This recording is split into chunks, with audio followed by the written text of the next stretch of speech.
Oh. Hello and welcome to another Zoom meeting and podcast of Here's Tom with the weather now on a Monday. This is not the preamble, it's the freeamble. That's freeamble. Here's Tom with the weather on a Monday is the podcast that examines recovery from every angle, a safe space for open-minded discussion about those issues or perhaps even taboos that affect recovery. These are the topics often whispered about in church basements or grumbled over by the bleeding deacons and big book thumpers that are verboten or scoffed at. We want to give free voice to those subjects that get alky witches and warlocks burned at the stake or at the very least hounded out of their home groups. And a quick aside before I go on, just to remember we run this account for free, so we welcome any contributions, not Tradition 7, but any contributions via PayPal, and that's where you can do it at gilwriter@hotmail.co.uk. That's GIL writer@hotmail.co.uk. Today, we're talking with none other than David Best. David Best has worked in the addictions field for 20 years, predominantly in England, in a range of university and policy posts, including work at the Maudsley Hospital and the Institute of Psychiatry at Birmingham University and with the National Addiction Centre. His main research interests are around treatment effectiveness and the recovery agenda. In the latter capacity, he was the first chair of the Scottish Drugs Recovery Consortium and of the UK Recovery Academy. He's published over 100 peer-reviewed articles and is attempting to develop models to understand recovery peer networks and the growth of recovery capital. His book, Pathways to Recovery and Desistance, The Role of the Social Contagion of Hope, has been described by Shad Maruna from Queen's University, Belfast, as thus.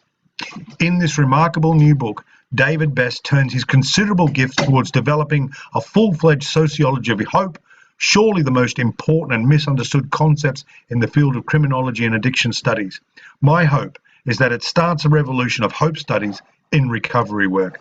Bold words. And with that, I'm going to hand you over to Joe C. Welcome, David. Thank you very much. David, I first met you at none other than the Recovery Capital Conference in Vancouver just before Pathways to Recovery and Desistance came out. And just for those of you who are on the call, he totally mesmerized the audience, not with his accent, but with his data. And we know there's a lot of stigma associated with addiction, and there's even stigma associated with recovery. And there's even stigma associated with being part of a particular recovery community. And a lot of that sort of stigma has to do with identity. And you've done a lot of work on the sort of social identity model of recovery. And then I've been getting a lot of mileage out of Chime, which you didn't invent, but you introduced to me. And I hope we can talk about that. Can we just kick off with you just sort of riffing on the type of work that you have been doing over the years, and then maybe we'll get into some specifics from there?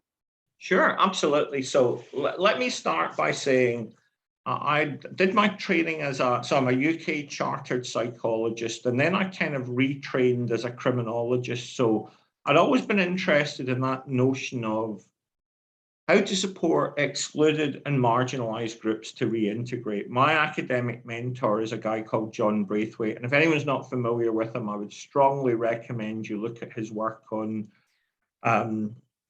disintegrative and reintegrative theories. Anyway, so I'm a family member. So my father was an alcoholic. I was brought up in an alcoholic household. And just to preempt that question about why do you want to work in this field and why have you worked in this field? So I don't imagine there are many people with my background, a Glaswegian mother and a father from Belfast, who don't have significant family issues with addiction, but I certainly did. I trained in clinical services, and as David kindly mentioned in the introduction, I did a lot of my early work in what I guess must have been one of the largest treatment centres for addiction in the UK. So the Maudsley and the Institute of Psychiatry provide treatment for about 4.5 million people in the South Thames area.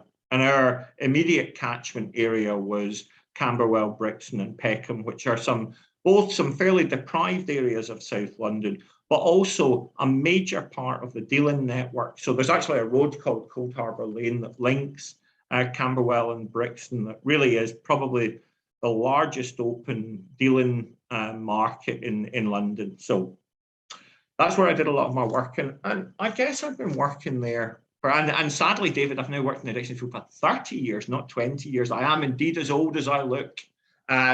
So I guess I've been working there, and like a lot of treatment centres, I got into a fair amount of trouble about how unambitious we were. We were supposedly a national centre of excellence, but for the majority of drug clients particularly, what they got was a methadone prescription and a chat. And we didn't really offer a great deal of alternatives. And in fact, I wrote a paper in the late 90s, I think, early 2000s, where I analysed what people got typically in drug treatment. And what they got was they got seen on average between once a fortnight and once a month. And on average in those sessions, they got seen for 45 minutes. And typically there was about 9 minutes that would count as something therapeutic. So if you talk about drug treatment, the real question is, why do people not get any? They would get a prescription, but they get something like 2 hours per year of what you'd call evidence-based psychological therapies. It was basically the old stack it high, sell them cheap. And why am I telling you all this? I'm sure you all know this kind of stuff.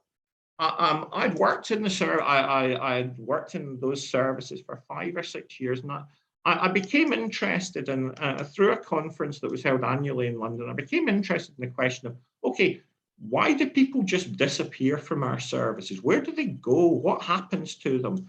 And the advice in London typically at that time was, if you want to get better, go to a rehab in the southwest of England and never come back.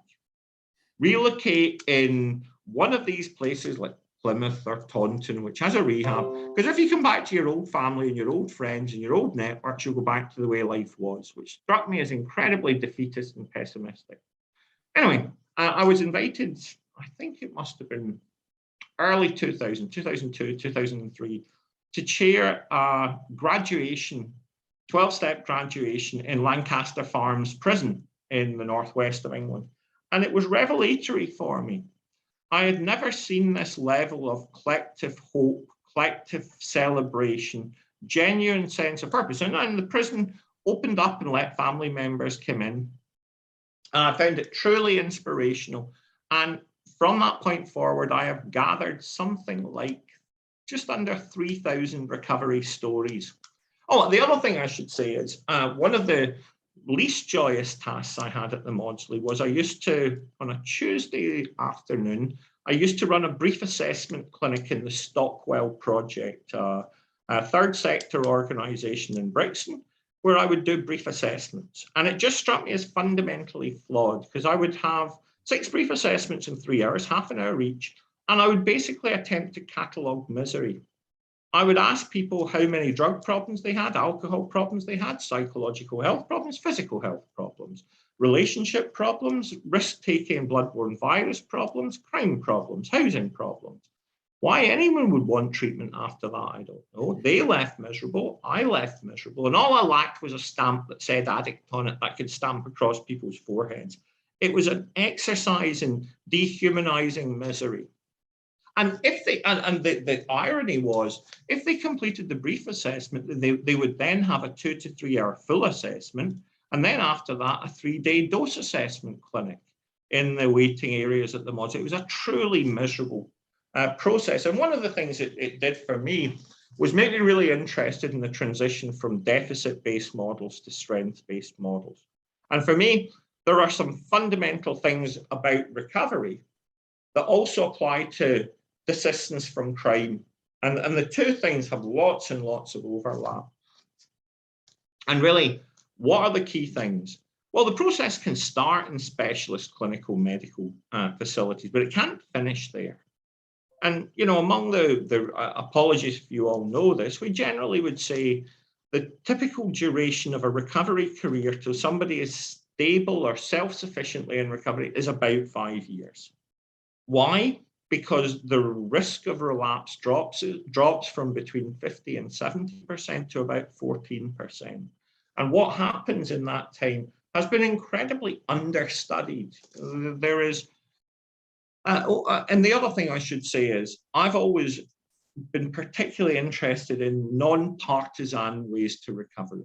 And it's always struck me that lots of people will attempt multiple methods to recovery. And just at the moment, I'm writing up a big European study. So for the last 3 years, I've had some money from the UK government and from the European government to look at recovery pathways in Scotland, England, Belgium, and the Netherlands.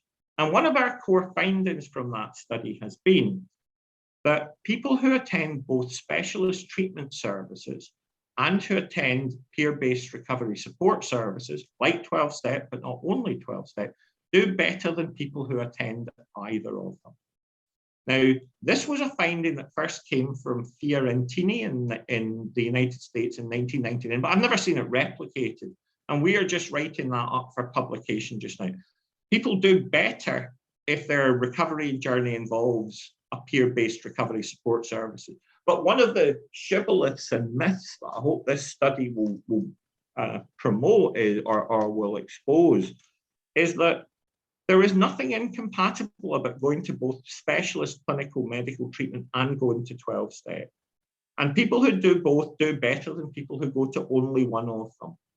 And this is not a new finding, but it appears to be something, and particularly the very closed shop of medical treatments appears to resist that model. They appear to work on the premise it's an either-or question, but it's not. For many people, it should be a both-and question. And really, I've been fortunate that I've been mentored in my journey by some really impressive people, and I've been able to work with people like William White and John Kelly, who are real experts in this area. And I think Joe mentioned CHIME, and I just wanted to say, so much of my work now is about, so how do you promote and support recovery for people? Well, the CHIME model comes from a wonderful man who's done lots of work in mental health recovery. And I now apply this model in all of my work in recovery agencies. So CHIME stands for connectedness, hope, identity, meaning, and empowerment. And where does it come from? It basically was a systematic review of mental health recovery literature. And the evidence was summarized into those 5 core concepts. Now, when I have applied it, and in my work, the letters are slightly out of order, but not far out of order. So in my work, I'm a social psychologist, so I'm unapologetic with this. Recovery is contagious because it comes from other people. That's the connection, or in my world, contagion. People get recovery primarily by seeing it, by watching other people with it and copying what they have. People have to learn how to recover. And in all of the 2,500, 3,000 stories I've collected, the one thing that doesn't happen is people don't tend to do it on their own.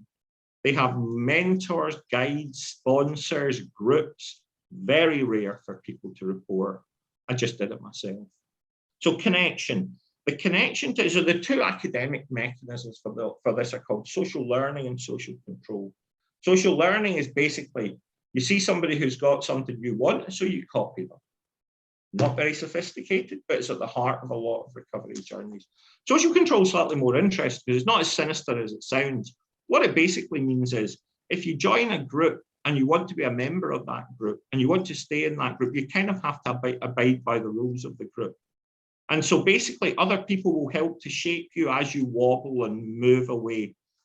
But that connection creates the hope that if they can do it, I can do it.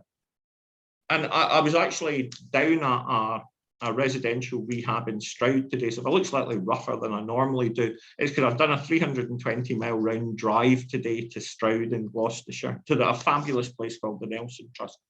And I was watching some of the clients there modeling exactly this, where they would actively talk about senior peers who they'd modeled this part of their journey on. And so that what that does is the connection to pro-social groups and individuals generates the hope that recovery is possible. They can do it, I can do it. And those two processes are the fuel that motivate action, that mean people don't sit on their arse doing nothing. They get up and do things. So for me, the change of order is that M comes next. So connection generates hope, and the hope gets people doing meaningful activities. And right from when I started doing my work in recovery, it seemed to me the two absolutely essential elements, the sine qua non of recovery, are that people engage with other people in recovery and that they do stuff. They don't sit at home watching television. They don't talk about recovery. They do stuff. They volunteer. They get an education. They train. They part-time work. They full-time work. They look after children. They engage in stuff in their communities. Because the meaningful activities is the thing that inspires the other two bits of that cycle, which is a positive sense of identity. In other words, I'm not a thief. I'm not a criminal. I'm not a junkie. I'm not an alcoholic. I am a father, a worker, and all those complex multiple identities that people have. And that creates the E, which is empowerment. The sense of I can do, because one of the big things, and years and years and years ago, I worked in an alcohol detox ward. And one of the things you tend to see there is that people have very low self-efficacy. When they come out of alcohol detox, they are physically clean, but they think they've got a big sign over their heads that lets everybody know what they've been and what they've done and where they are. And they think that they can't achieve or do anything. And that process of building those internal mechanisms is a big part of that process of change. So, Joe, I'm sorry if that was far too long an answer to your question. No. I've covered several things now. I don't think so. I don't think we've lost anybody. Good. I'll work on it. One of the pieces of data from your book, and I'll maybe get you to give some clues as to what ink spots and ice cream mean, but that's a presentation he's giving at an upcoming conference. But the pessimism of the treatment providers that you discovered when you were studying, like how many people, what percentage of people do get sober, and what's the attitude or the expectation of the people who care for us in treatment and in detox? Yeah, I mean, I'm really glad you reminded me of this. There are two studies I'm going to refer to in my own work. The first thing is, the best estimate we've got now is an estimate, and there are methodological limitations. And I'll give you the kind of zone of confidence, is that William White's summary of studies of recovery estimates that just over 50% of people who have a lifetime substance use disorder will eventually achieve stable recovery. That's slightly lower than the estimate that comes from the Substance Abuse and Mental Health Services Administration in the United States, whose summary of studies estimates 58% of people recover. Okay, so what can we conclude from that? That's nice. You can read that as glass half full or glass half empty. If you take the SAMHSA figure, more than half of people will eventually recover, the downside being 42% of people die addicted. They don't necessarily die of addiction, but they die while they're still addicted. I did a study I was doing some recovery training in statutory drug and alcohol services in North Wales. And I thought, wouldn't it be really interesting, instead of me telling drug and alcohol workers, me asking drug and alcohol workers all to write down in a bit of paper, how many people, what percentage of all the people who have a lifetime addiction eventually recover? The average score was 7%. The science evidence, 58%. Drug workers estimates 7%.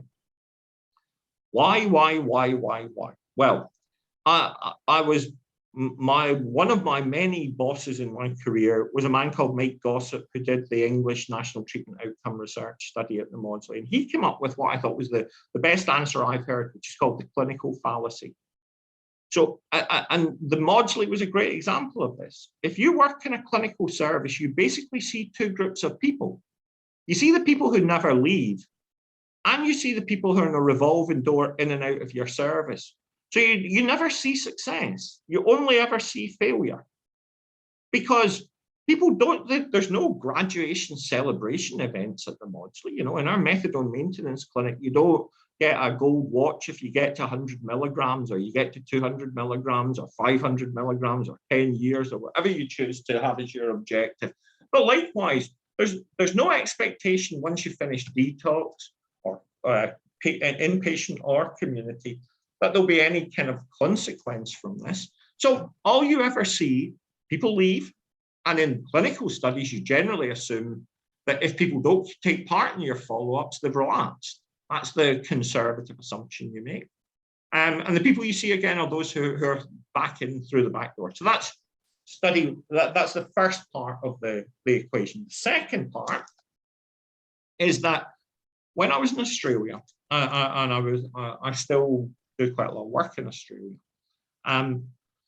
we did a worker wellbeing survey funded by the Victorian Department of Health. And what we found was that 30% of drug and alcohol workers in Victoria had worse psychological health than the average drug and alcohol client on the day of their intake into specialist service.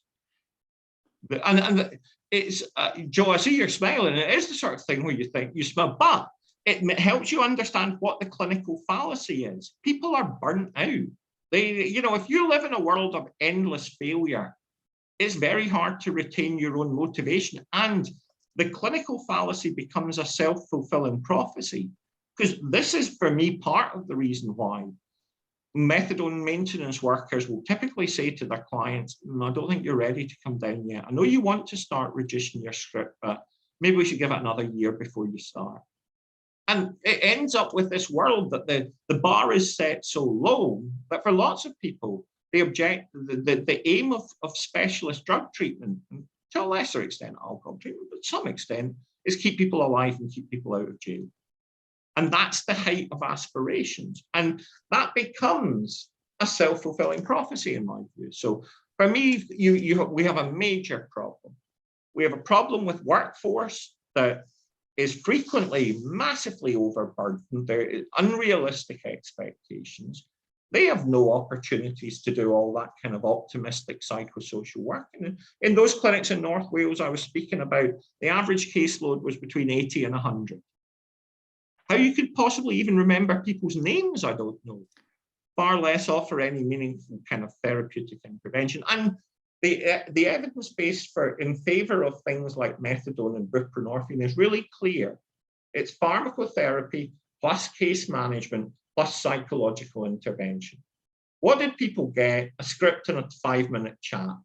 How are the kids? Is everybody safe? And then there'll be a debate about pickup arrangements and dosing levels, and then the client. This is not treatment. And at least in the UK, and I'm not going to speak for any other country, but at least in the UK, that's typically what people get. And it's neither evidence-based nor is it optimal. But it also means that the worlds of treatment and recovery have almost no overlap, because why would you refer people, if you were a drug worker in one of these services, to something which you don't believe in and which you don't think happens? You regard people who recover as anomalous. You almost think they've tricked the system. Sorry, I was in danger of getting into a rant there. So yeah, but in fact, they're more than likely to succeed, in part from your help. I'm going to just turn it over to David and invite others, if you have questions, to either write them to us, or we might do a show of hands sort of thing as well, because we're a smaller group. Yeah, but here is a case in point. A famous Canadian athlete, injury, oxycontin, ended up on heroin on the street, separated from her family, decided she wanted recovery. They had an intervention. The treatment center wasn't going to be have a bed ready for 6 weeks, and she died of addiction between then. And what's wrong with the system? No one ever mentioned, you know, at the NA meeting, there's no lineup, no forms to fill out. They're open, you know, there's a space for you there, right? Like integrating systems just doesn't happen nearly enough. But all this thing was this outrage of a system that's broken, and not talking to each other is part of the problem. David? Thanks. Yeah, thanks, Joe. Amazing. Thank you very much, David. Lovely to hear from you. Lovely to meet you. And I'm kind of going to come from a different angle. I want to know what's the end game with your research and what it's for. Because just to put it into perspective, is that I think it was about 2 years ago I attended on Zoom an all-parliamentary thing in the UK where they discussed 12-step programs, for instance, 12-step recovery, and there was a lot of talk and a lot of people got fired up, and there was all this sort of and nothing happened. Typically, nothing happened, and still now we're waiting. And I sent my email in and I didn't get a response. And I just wonder what's the ideal scenario for you? Let's just say in the UK, and this is where I'm based, is in the UK, because I know that I think it must have been over 10, 11, 12 years ago that there seemed to be an almost sudden drop in funding for 12-step programs in particular. And God bless them, for the right term, the church took over a lot of the rehab stuff in the UK. And I know in America, in the US and Canada, is that the courts will send you to AA. They're more than happy to send you to a 12-step program, which is based largely on spiritual recovery and togetherness and community. What's the idea? What's the ideal country? What does it look like? What's your vision for ideal addiction stroke recovery? What does that look like? What sort of facilities are available? And is there a country that's close to that? I'm going to go for a level smaller than the country, if that's okay. So let me tell you the first. I was involved in the big hope around two things. So there were two big recovery policies happened relatively quickly after each other. In Scotland, we had in 2008 the Road to Recovery. And in England in 2010, the UK drug strategy made a big lurch towards a recovery model. And now people look back and say, why didn't it work? And the answer why it didn't work was it was never implemented. In neither country was an adequate operationalization of recovery developed. And ironically, exactly the same happened in Belgium and the Netherlands when they have moved towards recovery-oriented policy. The problem is, it's kind of hard to know what you mean.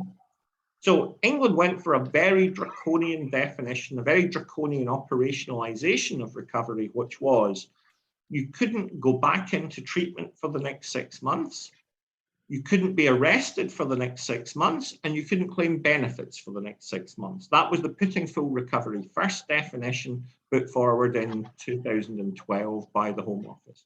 So the definition of recovery was fundamentally flawed and very political, and it fitted a model of big society, and it fitted a kind of, at a time of an austerity agenda, and crucially, a localization agenda, which effectively abnegated governments of their responsibility. So without wishing to bore people with too much details about British policy, we have a window of opportunity at the moment, and the reason I said I look not at the national level, but at the subnational level. In 2011, there was a wonderful book written that was edited by two great American academics in this area, William White and John Kelly, called Addiction Recovery Management, which was an attempt to characterize what systems of recovery look like. So they looked at certain states and certain cities, and off the top of my head, Connecticut was one, Chicago was another, Philadelphia was a third, where they started saying, okay, well, we know there are multiple pathways to recovery, that 12-step is an absolutely central plank in this, but it's not going to be the only thing. And in my work now, since the start of lockdown, I've been involved in developing something called the College of Lived Experience Recovery Organizations. And the College of Lived Experience Recovery Organizations is an attempt to do three things. It's an attempt to create quality standards for what in America are called RCOs, Recovery Community Organizations. It's an attempt to identify and map innovation, because recovery organizations have an appalling habit of reinventing square wheels. And thirdly, to create an evidence base. So everybody wants to open up a recovery cafe. Well, if you've got Starbucks next door, that's really not a great idea. You have to be a bit more imaginative in what you do. So I'll give you some examples of some of the places I worked in. So I work in Middlesbrough, which is a pretty grim town in the northeast of England, very heavily affected by poverty, deprivation, and drug problems. They now have a recovery restaurant with the wonderful name of Fork in the Road. They have a recovery florist called Blooms. And they have a recovery bike service, where they've a coffee bike which goes out to some of the rough areas of Middlesbrough, and they will say, we'll give you as nice a coffee as you like if you talk to us about recovery for 10 minutes. If you don't talk to us about recovery for 10 minutes, no coffee. So, and then we'll flip to the other side of the country in the northwest of England. There's a wonderful place called the Well Communities, and they have 2 recovery social supermarkets. So not targeting, so the shoppers aren't meant to be people in the recovery community. In Barrow-in-Furness and Morecambe, again, 2 pretty deprived areas, if people pay £3 a week, they will get a range of fruit and vegetables and other healthy foods for families that will keep them for the week. And it's given back, but everybody who works in the shop, in every capacity, they are all in recovery. They're all part of the recovery community. And they also do work in prisons. So they do Through the Gate, where they do one day at a time program, 12-step program in prisons. They meet people at the prison gate and take them to recovery houses. Across the UK, there are a whole range of these fascinating initiatives. What we have attempted to do is to provide some level of kind of coordination. And my job effectively is to try and provide an evidence base to research and produce some science around about this. Last year, from a group of our lived experience recovery organisations, I trained up 31 people to be peer recovery researchers so they could start doing their own evaluations, research and evidence base. Linked to our European project, we produced a MOOC, a massive open online course, to allow people in recovery to start studying our own recovery. And we're about to do another one on recovery capital. It's not targeted at students or academics, it's targeted at people in recovery. The MOOC we have done is about to get piloted in a prison in the northwest of England called HMP Weimar as part of the education programme for people in prison with addiction problems, so they can understand recovery.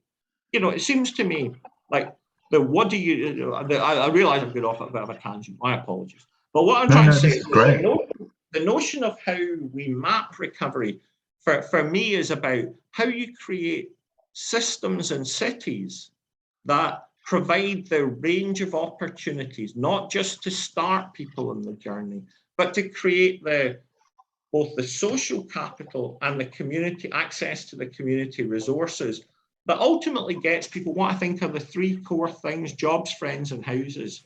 Bluntly, that have to, that seem to be are much more important than detox or methadone or any of that kind of stuff. And then linked to those jobs, friends, and houses, you have to have ways for people to reintegrate. So in Desistance from Crime theory, we tend to think about it as having 3 stages. So the first one, funnily enough, is you stop committing crimes.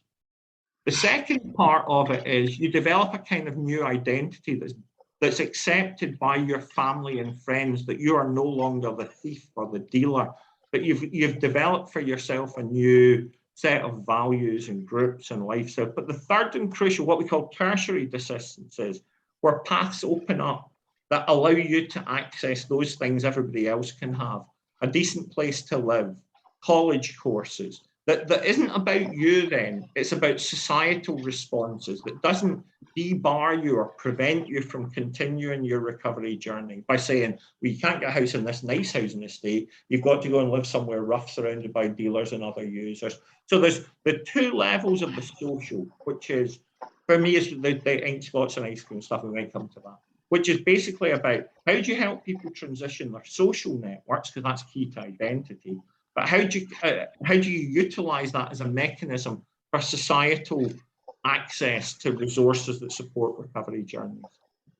So you're widening the bubble. So you're making it you're making a community, a recovery community per se, Yeah, absolutely. Yeah. And like Atlantis.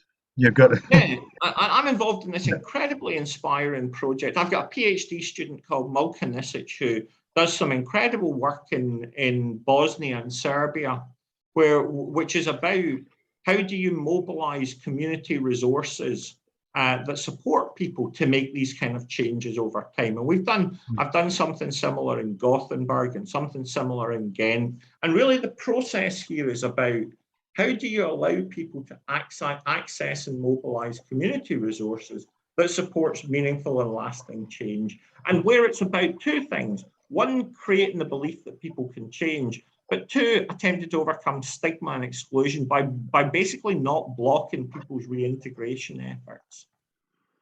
That's fantastic. Just going to crack on. I've got another question there, but just to say to anyone, please raise your hand or just let me know if you want to ask a question. I see Sandra's there. Sandra is going to join the panel as well, and I'm sure John the camera and everyone's got a question. I wanted to just quickly touch on Portugal, a big subject. I've heard some good things about Portugal in terms of the decriminalisation, but I don't know enough. But I was just wondering whether you could maybe shine a light on what's going on there, because I've heard there's some promising stuff going on there. Is that right? There is, but the one thing I would say about the Portuguese experiment is the evidence is far more equivocal than champions and advocates of decriminalisation make out. It's not as clear cut, I don't think. It's the same. Okay. It's the same as the evidence from some of the American states about the changes in cannabis regulations. I think you're right, David. I think there are some encouraging, promising signs from this, but I would still say the jury is out from a science point of view. And just because it's become such a divisive topic, people are making all kinds of grand claims on the basis of what at least. Now, I am not an expert in this, and I will hold my hands up and say all of us need to be cautious and a little bit humble about claiming expertise. But as a kind of research scientist, my view would be, you're right to say it's promising, but it's too early to come to any definitive conclusion. Could you tell us what that is? And I just wanted to say, we always say on this particular podcast is that if you hear anything or anyone says anything, is we always say, go and look it up for yourself and find out the facts behind it before you say. So my understanding is that in Portugal, they're doing this grand scheme, I don't even know if it's a pilot scheme, is that they basically decriminalized everything. And they're setting up a whole lot of almost communities around stuff of recovery, and they're making it that everyone, it's totally transparent. I probably haven't described it very well. Is that your understanding? Yeah, I mean, essentially, it's a very large scheme to redirect people from justice-based interventions to therapeutic and health-based interventions, both abstinence and maintenance-based. So the idea is, effectively what they are trying to do is they're trying to take the justice system out of dealing with low-level personal use drug problems, and they have undoubtedly had some significant successes with that. Okay, great. Thank you very much. Now, Joe, do you have anything, or does I was just going to say Sandra or John the camera, do you want to ask anything? I'll ask John to unmute. There you go, John. I thank you so much. If you can hear me, David, that was phenomenal. Thank you so much. And my background would be a recovering alcoholic in Alcoholics Anonymous. And I was just fascinated with what you were saying about Chime, which I'd never heard of before. And you talked about that connection, the need for social connection. And I was thinking, I've never thought about this before, so I could be completely wrong. Maybe one of the difficulties with the professional side of recovery and the person who's in recovery is there's no real social connection there other than a client, what's the word I'm looking for? Professional client relationship, which might be different to what you talked about when you said about the peer, the need for the connection with a social connection with a peer group, whatever that peer group might be. And we see that work. I see that working in our community of particular groups that I'm aware of in Alcoholics Anonymous. I'm aware of that. So how would you set up that type of? Is it possible to set up that type of social connection between the client and the professionals? How would you set up that type of? If you need that connection, how do you establish that connection between the professionals and the clients, in your view? Well, firstly, you're absolutely right. I mean, I think it's not that it's impossible for professionals, but that both the circumstances, workload make it much less likely. So William White would argue that all of us, everyone, whether they're in recovery themselves or not, can be a champion of recovery. But only somebody who's in recovery themselves can be a carrier of recovery. If you think of recovery as a kind of virus, only somebody who's in their own recovery can carry that virus and pass it on. And I'm not entirely sure I agree with that. For me, I think there are moments of connection. And in the stories people have told me over my career, sometimes it is professionals. The problem is that when people hide behind roles and hide behind professional status and only have 40 minutes and won't meet people outside of work because of all kinds of risk and governance and professionalism issues, it's so much less likely to happen. And real recovery happens in communities. It doesn't really happen in specialist clinics. And I think for me, the fundamental thing, one of the things I've always been fascinated about 12-step meetings is, which is a challenge now under COVID times, is so much of the important stuff happens in the coffee afterwards. And in our European study, people have described Zoom and online 12-step meetings as support without fellowship, that there's something of that magical quality that is missing without both. And people talked a lot about physical contact, about something that's very important about touch and genuine connection. And that sense of it spilling over from being a transactional arrangement, so you're there at 10 o'clock, you leave at 10:45 because the next person's due in, to something where people give of themselves and that. Now, that can happen professionally, but it's just so much less likely. And I think you see it so profoundly with recovery outreach work, recovery work in prisons or recovery work in community settings, where you really get that sense of visible, visceral contagion. So it's not impossible, but it's just much, much less likely. Now, not only am I not the only person in the room, I'm not the only Joe C in the room. So let's be democratic about this.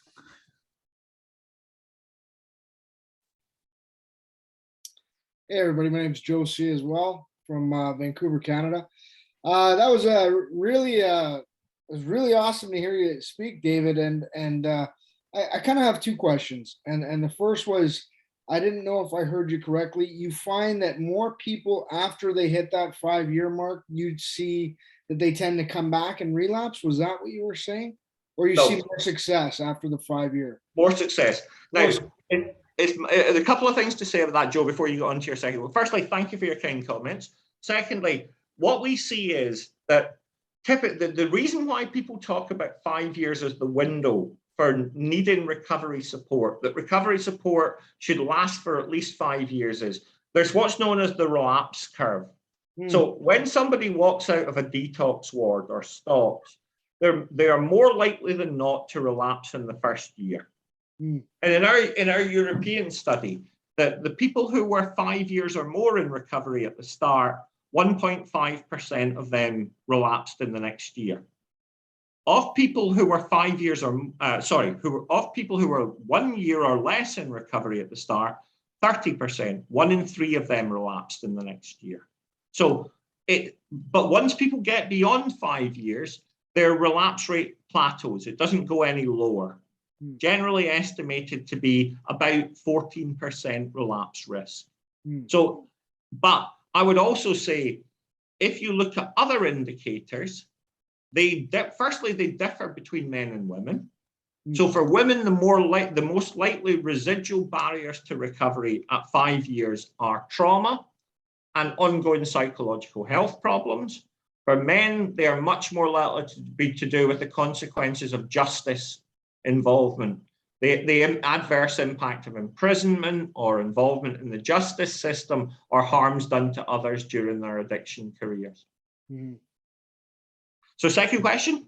Thank you for that first question. And the second question was based off of the method that you presented today, CHIME, what have you seen in the longevity of lesser relapse? How has it been working so far? What kind of statistics do you have on that? Yeah, so look, we did a big Australian study called SONAR, Social Networks in Recovery. And what we found, so what we did there, we didn't take a 12-step sample. We took a sample of 300 people who were entering one of 5 therapeutic communities on the east coast of Australia across 3 different states. Yep. And when we looked at 4 different outcome indicators: relapse, employment, housing, and criminal involvement. Mm-hmm. Across all 4 of them, active engagement in pro-social recovery groups and changes in people's identity from an addict identity to a recovery identity was the single biggest predictor of positive outcomes in all 4 of those domains. In other words, how can professionals hope for clients to be improved? Don't try and do it all yourself. Engage with recovery groups and communities. Get people involved in meaningful activities.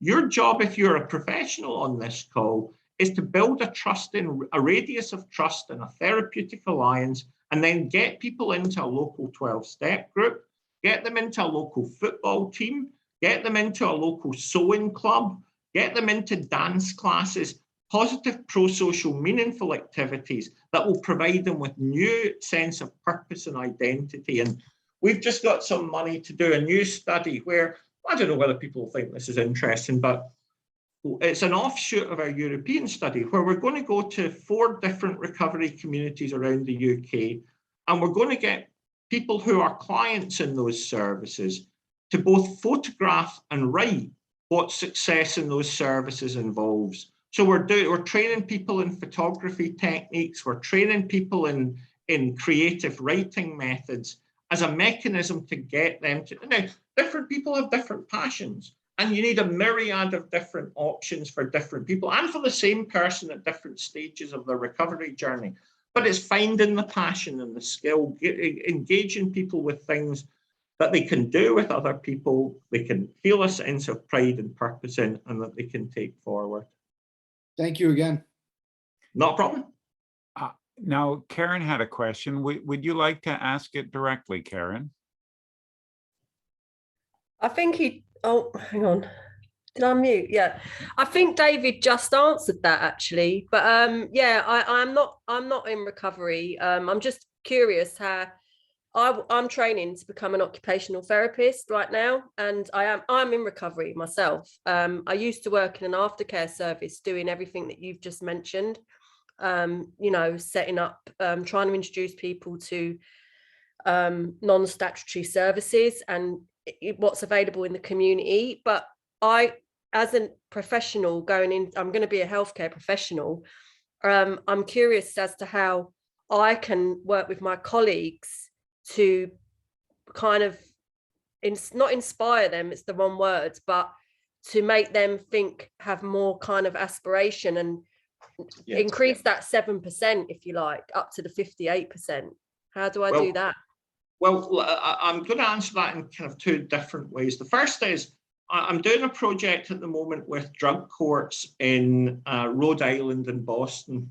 And one of the things we're doing there is called asset-based community engagement exercises.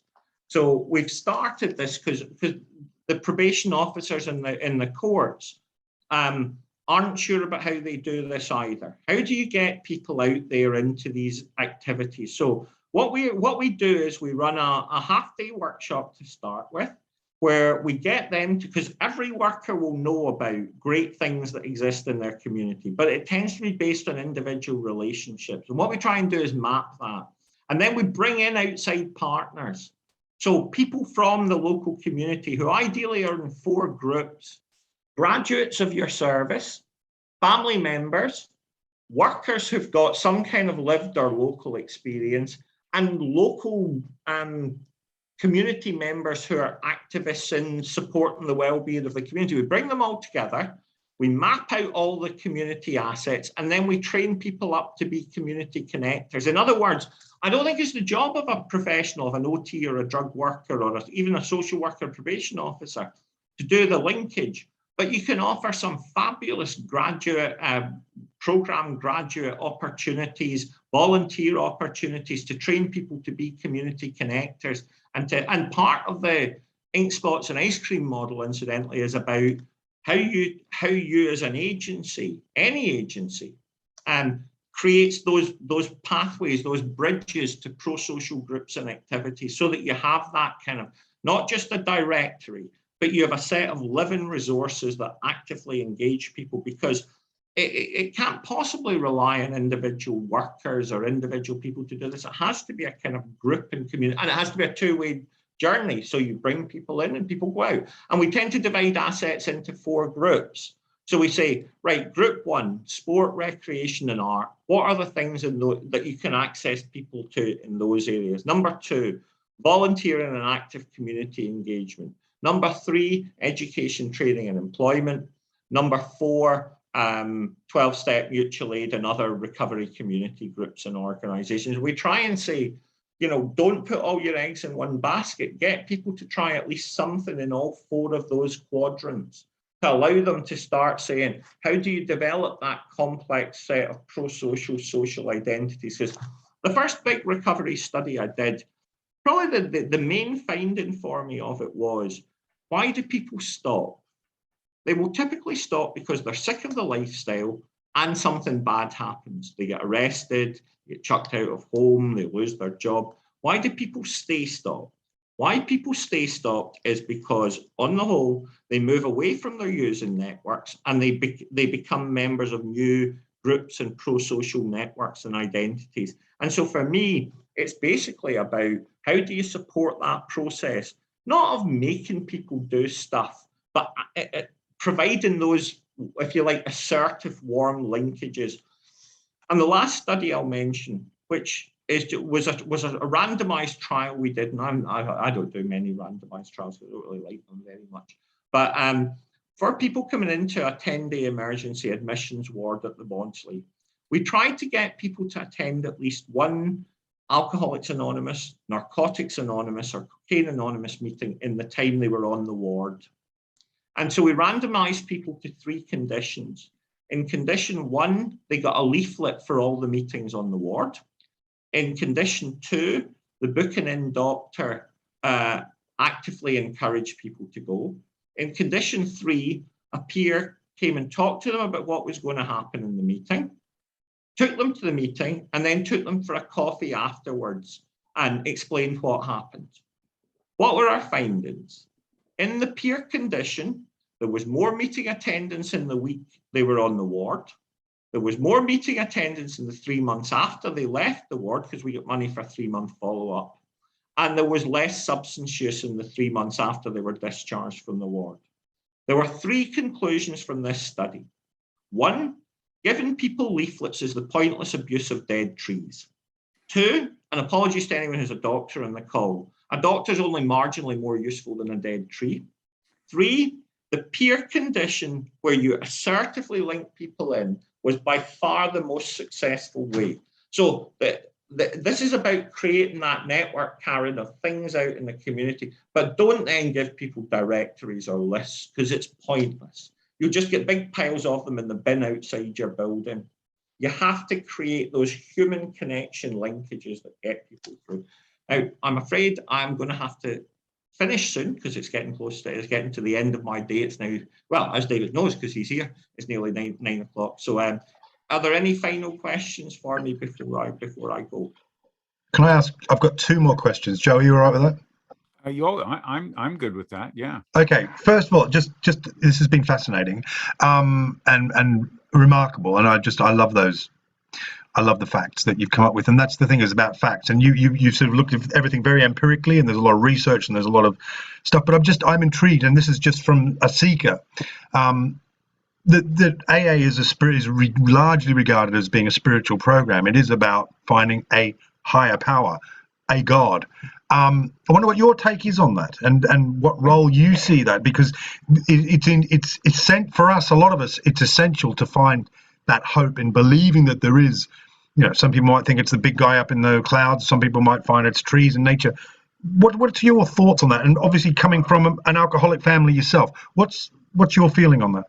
Okay, well, firstly, I'd say my father never found recovery, so he died still as an alcoholic. So, secondly, empirical evidence doesn't support this. So the primary mechanism of action of Alcoholics Anonymous is only spiritual for about 10% of people. The primary mechanism of action for men is primarily about changes in social networks.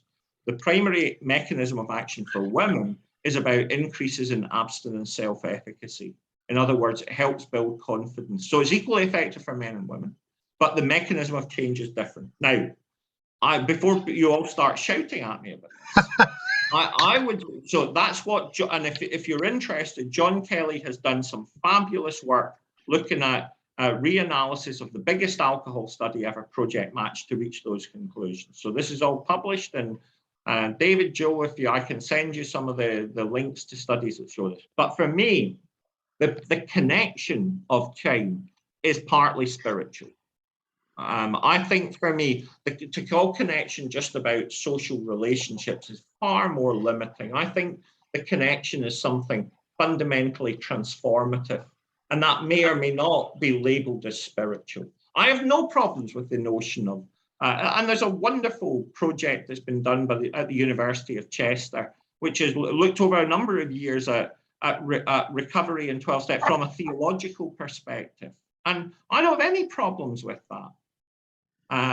It seems to me that this notion of kind of crass rationalism that rules out I think you can't talk about things like hope and identity without allowing some kind of broader spiritual component to it. Now, for people like me who are dull, boring academics, it gives us a nightmare of a job of how do we count that stuff. But just because we struggle to count it doesn't mean it's not important. So I would say, don't overstate it, because the evidence would suggest the primary mechanisms of action aren't that, and that has been overstated to some extent. But that depends how you choose to define spirituality. And for me, connection and belonging are fundamentally spiritual processes. Just to follow up on that, and this just goes back to my previous question about that parliamentary committee, because it occurred to me in terms of the lack of direction from the NHS, for instance. The NHS will never send you to a 12-step program or any kind of program which has some kind of spiritual base in it, because that's voodoo and that's not scientific. That's only my opinion, but that's from my own experiences that I've seen that happen. I don't know, is that something you can comment on? It's something, yeah, absolutely. And I think it's just spurious. The objections that are put forward by a lot of NHS clinicians about lack of evidence base, one, are factually inaccurate, and two, don't apply to some of their own work, which isn't evidence based to the standard they choose to claim. The other thing I think is what you tend to get is it feels to me like these are financial and political questions. Why would turkeys vote for Christmas? It's, there is a perception of this false dichotomy, as I mentioned earlier, about it's an either or, and people shouldn't have that mindset. And I did a lovely program in Victoria where I went around all the statutory drug and alcohol services in Melbourne and surrounding areas, and I did a talk about recovery generally. Somebody from AA did a talk, somebody from NA did a talk, and we were really well received, until it occurred to me in about session 3 that we were only getting about a third to a half of the staff. And the third to half of the staff we were getting were people who were either in recovery themselves, and there probably are about a third of the staff there, or people who had some connection to the 12-step fellowships. All the people who weren't there were the ones who were closed-minded and arrogant enough to think, I know better and I'm not interested and I'm not going to be there. So yeah, this is a major challenge, David. This is a major problem about how do we open minds about this? And if you look at the Orange Guidelines, 12-step does get mentioned in there. So Orange Guidelines is the UK Department of Health book about recommended therapeutic intervention. Yeah. It's in there, the little Napoleons in each area will not recommend 12. That's my experience. But well, and the other thing is, in the UK, there probably are about at least 7 or 8 commissioners of services who are in recovery. And I am really hoping we can get some of them to do some of that mapping of recovery systems in their local areas, so we can start to see about what works. Because I always want to start from the premise of hope and what works rather than criticism and being negative. Sure. Contempt prior to investigation, as they say. So, Joe, and I'll just finish with the normal question. I know you've got to rush off, David. Just one last fun question. Is that okay? Right. Of course. So, good news for you is that book sales have just gone through the roof. Somebody's endorsed you. You've had an endorsement from Russell Brand. Russell Brand's endorsed your book. You've gone. Its sales have just gone through the roof. Hallelujah! Fantastic. You give up all the university stuff, all that, and you buy yourself a super yacht.